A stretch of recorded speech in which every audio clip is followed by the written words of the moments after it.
This episode is brought to you by Cinderella Customs and Restoration in Post Falls, Idaho, and Snake River Street Rods in Kennewick, Washington. Go check them all out.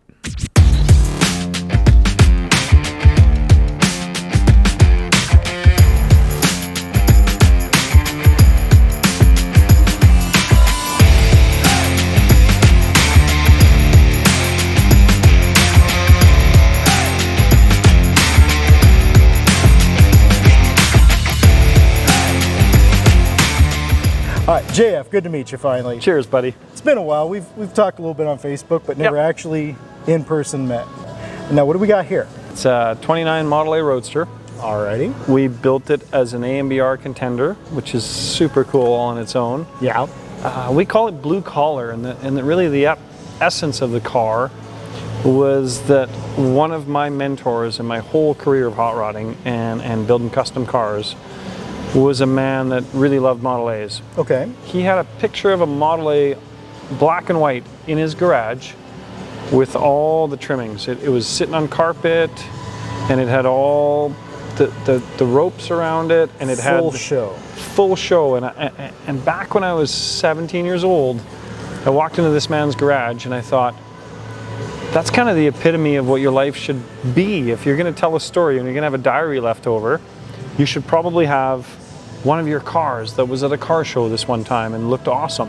Yeah. And he and I got talking. We became, friends a little bit, acquaintances, if you will.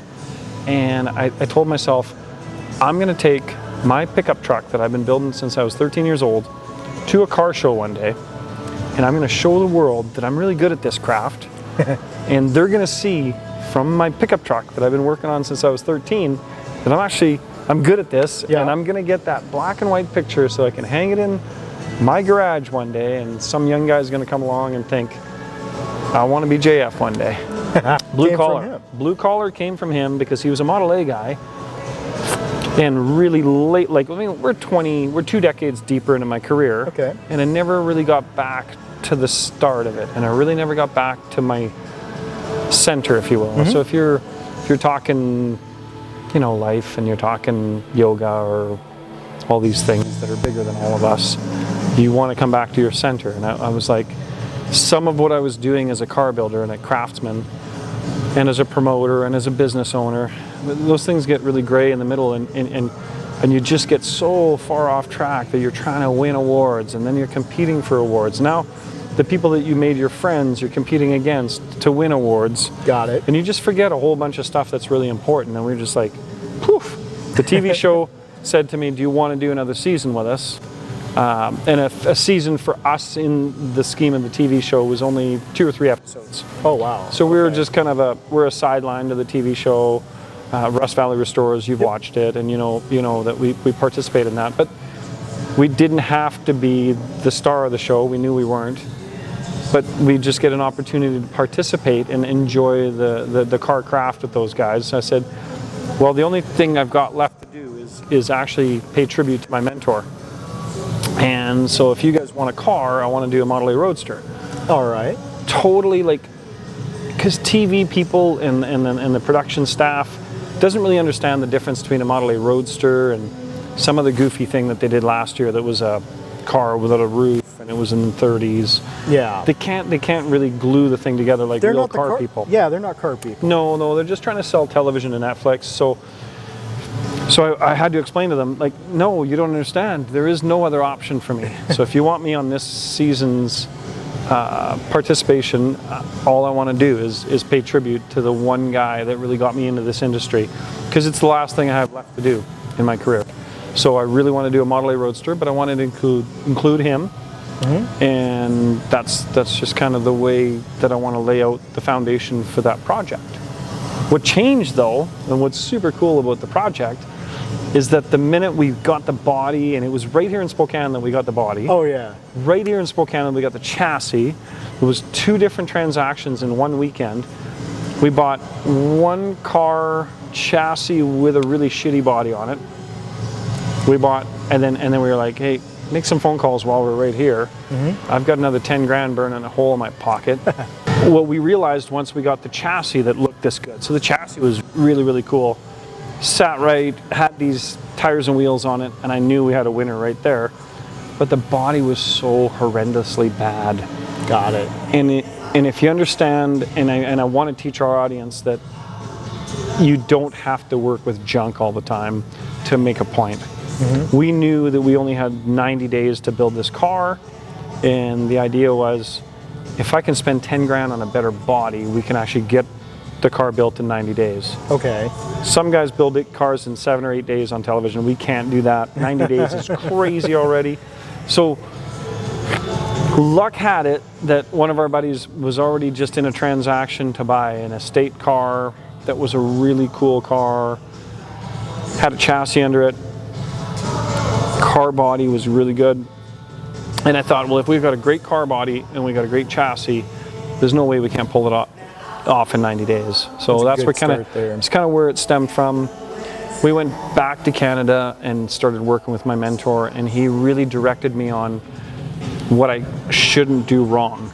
Okay. More so, because I'm such a car customizer that the cars always kind of get out of hand. You love my Buick, but it's completely out of hand. That car is wild. It's one of those things that you can't imagine till you see it, and then you're like, who thought of that? I'm assuming you started with like this idea and it turned into this idea. It just does. It does every time I touch anything. So you're trying to keep this from doing that. The beautiful thing about this little car is that we had limitations on time. So once you understand time limitations and you've done this process enough times, you're just like, we can't do this, we can't do this. It just stops a whole bunch of customization. So I really had to make the car understated and subtle. What became the best part of the actual project is that my son and my cousin is he's 20 years younger than me. Okay. He's aspiring to be a car builder, and he's become the painter at our body shop, and he's incredibly talented. Nice. But he's got so much spirit in him. So what happened without me knowing is that I was building the car to honor my mentor, and I drug along these two guys that are a generation below me, and they became such a big part of the car and the build and how it was going to move forward. And when when it's late at night and it's time to quit, and you got three guys that aren't ready to quit, and they got another hour and a half left in them. Well, three guys at an hour and a half is 4.5 hours, but really, they just want to finish out their day. That's 8 hours worth of production that gets done, because they just put everything down and they really focus on getting the day done. So we sped up the car in its finish line, but we also were able to add so much quality and so much craftsmanship to the car. It shows. It is absolutely gorgeous. What is the color? The color's Danny Dirty's diaper. Danny's dirty diaper. Oh, Danny's dirty diaper. He's my best buddy from here. But he was like, I just kept sending pictures. So get this, my goofy perspective on the car was that I thought the coloring should be what would super current Southern California 356 Porsche guys do, 911 Porsche guys do. What would they do with a car, color-wise, that would be trendy, have high impact? And I thought, well, why couldn't I do that on a Model A? All right. So I kept sending these guys like colors of brown and tachiato, or I don't even know what the word for it is, but it's like just crappy browny colors, like, and my buddies were just horrendously hard on me, like horrendously. They were just kept beating me up. They're like, JF, I don't know what to tell you, but the last four colors you sent us look shitty. And I'm like, but you guys don't get it. It's gonna be awesome. And they're like, no, it's not gonna be awesome. It's gonna look shitty because you just keep picking these really crappy colors. And so finally I picked on one, and I thought it was the absolute winner. One of my stipulations was that it would match well with orange in the interior. And they just flat out told me, all three of them beat me up senseless. They were like, you're just like having an ex-girlfriend that won't listen. That color looks crappy. And I was like, that's it. That's the color that I want then. I'm just gonna show them up. Just to do it. I'm just gonna do it to show them up. And the thing is, you look around here and we see red, black. tan, cream, blue. I don't like that blue. But You don't see Danny's dirty diaper. Exactly. It stands out because it's different. Now, if you want to say, okay, there's some brown in it, well, we've got root beer brown over there that's beautiful, but it's not this. No. It kind of goes along with like that, what do they call it, Nardo Gray or something on like the new Lamborghinis and Dodges or something. It's wheat field. Different. Yeah. And that interior, that orange, a little understated, not real bright, not, making it glow. That's awesome. It's very subtle. We are ridiculously proud of this car. We have built multi-million-dollar cars. We have built Detroit cars. This car was the funnest execution I've ever done. Yeah. It involved, like I say, it involved my mentor.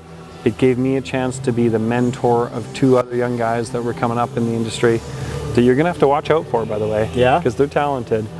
Well, send them my way, like 2 interviews. It just gave me a chance to just pass that along, pass the baton along, if you will. And a car that we drive the wheels off this thing. We've blown 5th gear out of it. It was so messy. I promise you, it was so messy 3 days ago before we came here that it took us 2 days of buffing to get the watermarks out of it, to get the scratches out of it from being used. When I open the door, you'll see that it has just been rubbing and rubbing and rubbing for 3,000 miles. It's my favorite car. It drives. You have 3,000 miles on this? Yeah, it literally drives like a Fox body Mustang. So you know a short wheelbase Fox body Mustang is an absolute animal. Yep. You just get it into first and you sidestep the clutch and it's a handful. And then you just negotiate second and it's a handful. This car is my Fox body Mustang in sheep's clothing. It is so fun to drive. The posse's locked right up in it. Absolutely spins both tires. It does donuts like no car I've ever owned. Seriously? Yes, it's short wheelbase. It's just a handful to drive at low speeds with full throttle. It drives amazing at highway speeds. It's everything I've ever wanted in a car. It literally is. And I urge all of your guys to really take a good look and realize that this can be done. It's called blue collar for a reason, because it is not expensive to do a car of this caliber. It just takes time. So your only excuse is that you're lazy if you don't get it done. All right. Most guys can't figure that out. They just say, well, I couldn't afford those parts. There's nothing on this car that needs to be expensive.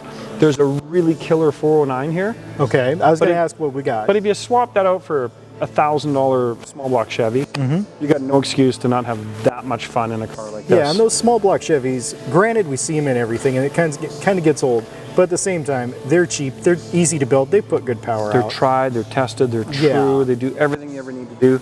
And if you need to get a part, any story. You can travel across the whole of North America and keep the car running. Yeah, because we can't say travel across the U.S. because, well, we're a little further north up there. A couple different countries, hey? Yeah. Go to Mexico. They still got small block Chevys. Like you can you could pretty well travel across the world with a small block Chevy and keep it updated. So that's awesome. So yeah, if we're going to do anything good with this interview, is the fact that we're going to try to tell all the audience, whether it's somebody who hasn't gotten into hot rodding and they think that they're in their 50s that it's something they want to try, just don't have a stipulation. Don't tell yourself you can't do it because other people are doing it at a level that you can't approach. This car is so simple and it states that. Nice. Buy yourself a welder, do your homework, and just get some parts and glue them together and enjoy it. Maybe go buy some of those old Carcraft, Hot Rod, Street Rodder magazines. There it is. Learn, watch. They got a lot of how-to articles in there. There it is. There it is. You don't have to have internet connection for that. I am telling you right now. And if you do have internet, it's even easier. Watch the video. There's a lot of problem solving that happens that you just YouTube it and phew, away we go, right? YouTube's awesome. Oh, there it is. YouTube. Please follow, subscribe, and click the bell, whatever the thing is. Yeah, right? it's somewhere in here. All right. We have forgotten to talk about all the cars we brought here. Oh gosh, okay. Because you need to get some footage. Hey, you guys, he's going to show you all the cars. There's more cars. Here. Yeah. All right, but thank you. Cheers. Now let's go check those out. All right.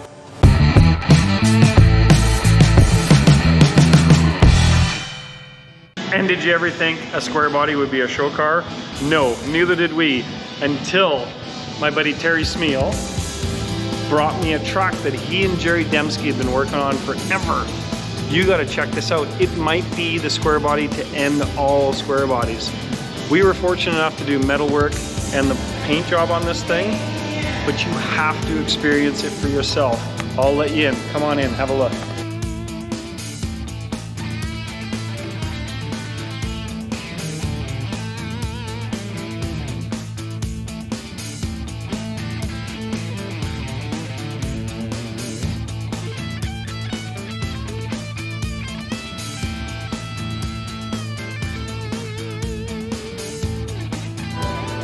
The story on Double Play is something completely out of this world. It's one of those sad stories in life that only Amy Gauthier could tell you.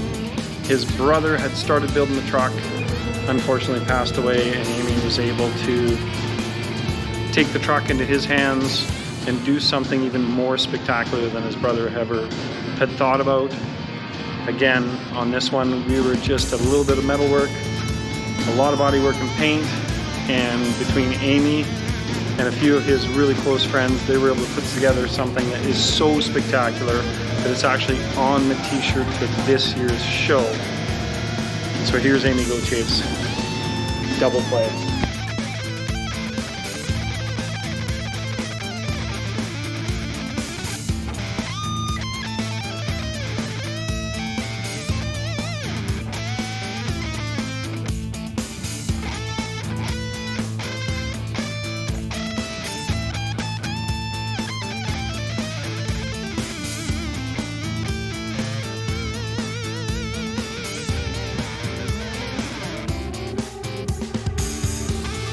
One of the craziest cars we've ever done is this car.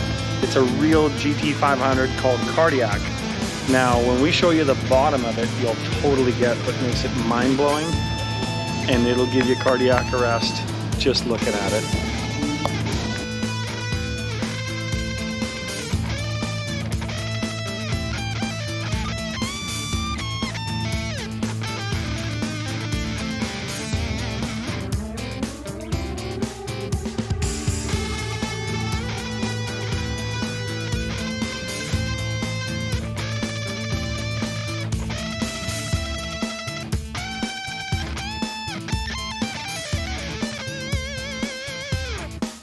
Literally the most exciting car we've brought here is a car called Predator.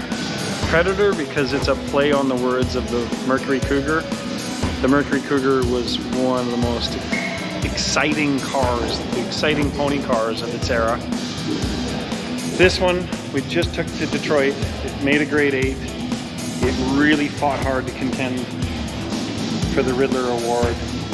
We'll give you a little tour around it. You'll really enjoy that. From the Causey Boss 9 motor to the impeccable undercarriage to the interior that the owner Kevin Menville designed is absolutely incredible. You're gonna want to just stay around because this is eye candy at its best, car candy at its best.